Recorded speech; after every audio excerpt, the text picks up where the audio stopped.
तू लाख बेवफा है मगर सर उठा के चल, कि तू लाख बेवफा है मगर सर उठा के चल, दिल रो पड़ेगा तुझे पशेमान देखकर। प्रधानमंत्री जी का सलाहकार बनके उनको सदन में आने से रोक दिया ये कहकर कि महिला सांसदों से उनको खतरा है। सर, आपने तो हमको देशवासियों के सामने आतंकवादी बना दिया, और जबकि असली आतंकवादी इस देश में साइकिल चला के घुस जाते हैं और पैदल वापस चले जाते हैं, आप उनको रोक नहीं पाते। भारत पे चीन का आग्रासन आप रोक नहीं पाते। भारत किससे तेल खरीदेगा, कितने दिनों के अंदर खरीदेगा, किससे दोस्ती निभाएगा, किससे दुश्मनी बरकरार रखेगा, कोई और देश का राष्ट्रपति हमें ट्विटर पे आके लेक्चर देता है, इंस्ट्रक्शन देता है, आप उसको रोक नहीं सकते। और सदन में हम सांसदों को रोके, you feed on your ego.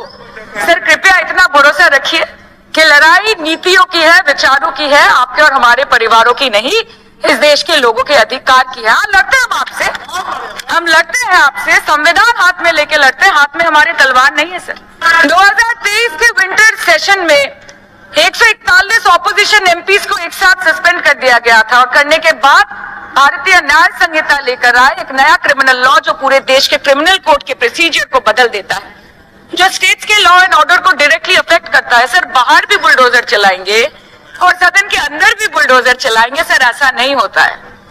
ये ताकत की बुलंदी भी पल भर का तमाशा है। सर, कि ये ताकत की बुलंदी भी पल भर का तमाशा है। जिस डाल पे बैठे हैं वो टूट भी सकती है, जिस डाल पे बैठे हैं वो टूट भी सकती है। इसलिए ख्वाब जरूर देखिए, लेकिन ख्वाबों में घर बना के रहने की गलती मत कीजिएगा।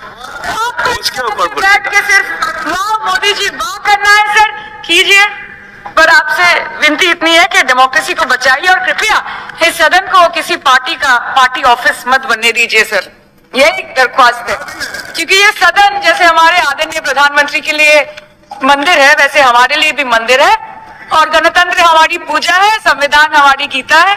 और इस मंदिर में बैठ के अगर कोई झूठ बोले और गीता पे हाथ रखे, कोई अन्याय करे, तो sir all India Trinamool Congress जो इस देश की थर्ड लार्जेस्ट ऑपोजिशन है, that will surely not pander or surrender to your step motherly or should I say step fatherly attitude।